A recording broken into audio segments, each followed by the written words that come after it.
ربي جو حر وزفت. اوعى اوعى اوعى، سيبوني بقى سيبوني غدا بسرعه بقى يا حاجه. ها ماشي. اول يوم دراسه وجامعه والدنيا زحمه وقرف والجو حر ومش طايقين نفسينا. نحب نقول لاول ناس داخلين الجامعه اول يوم ليهم: انتوا داخلين على منعطف تاريخي. اللي شايف نفسه هيعمل نفسه روميو يخش يعمل لي فيها سيد العاطفي ويعطف ويلطف، بلاش يا ابن الحلال تاخد على قفاك. البنت اللي داخله فاكره ان هي هتصطاد اي معيد، واخده بالك انتي، وتوقعه في دبادبها عشان يتجوزها، بلاش. احسن لك نصيحه، عشان ده يا اما معقد يا اما لعبي. الناس بقى اللي اتحشرت في النص في الجامعه، حابب نقول لهم ايه: ربنا معاكم. طبعا انتوا بقى طالع عينيكوا وعفنتوا من كتر هات طلبات، هات مستندات، هات بورتفوليو، هات اسايمنتات، والمشروع مش مشروع وحاجات ما بتطلع، وفي الاخر هتطلعوا على ايه؟ على المدافن عدل. طيب الطلبه بقى اللي واخدها ان ايه، مثلا يكلمني 200 بنت ويقول لها اصل انا زي اخوكم، انتوا اي طلبات تقولوا لي وانا هعملها لكم، مستندات، اوراق، امتحانات، وعايزه تنزلي تجيبي كتاب فلاني انا هنزل معاكي. الكلام ده ايه؟ ناكلش منه. طيب تاني حاجه، الولاد اللي هي تيجي تتسهوك وتقول لك هي الماده تاخد مني قد ايه، اصلا انا لسه ما ذاكرتهاش وما فتحتهاش. انت احسن ما تجيش من امتحان الماده اصلا، ان انت اصلا لو جيت هتتعلم.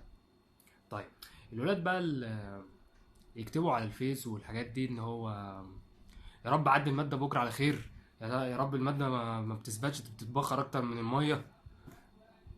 ايه ده؟ وفي الاخر هو بيجيب امتياز. يعني مش فاهم انت عاوز ايه يعني. كمان الطلبه اللي هي بتستظرف ويقعدوا يرموا نكت وبتاع، طبعا دول ما نقدرش نتكلم عليهم، دول حبايبنا دول. دول بيقعدوا ورا ضحكونا قدام ويسلونا طول المحاضره، دول الناس مية مية. طيب مين كمان؟ مين كمان؟ الطالب المستفز اللي كل كلمه دكتور يقولها يقول له دكتور سمحت كذا. انت ما تقعدش في المحاضره اصلا، انت تطلع بره، عشان بتخنقنا وبتخنق اللي جابونا، يعني ما ينفعش. طبعا بقى الناس الكبيره، الناس اللي نايمه ورا دي، محدش ليهم دعوه، دول في ملك تاني، دول اكبر تحيه ان انا كنت واحد منهم. الناس بقى اللي جايه تتخرج قال لهم كفروا عمهم، بس انتوا لسه ما شفتوش حاجه من خوازيق الحياه العمليه. تمام. الفايده ايه بقى من الموضوع بتاع الجامعه ده؟ ان انت تشوف الفيديو طبعا، قصدي ان انت تبقى، بص، تخليك كون عالم لحياتك.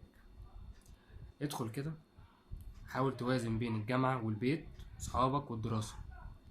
دي يعني فترة زمنية من عمرك لازم هتعدي وهتاخدها، فلازم تأديها صح، لازم تظبطها صح. تمام. في ايوه. ايه يا ابني؟ انا مشيت يا ابني، روحت. الدكتور جه وعمل المحاضرة. يا نهار اسود.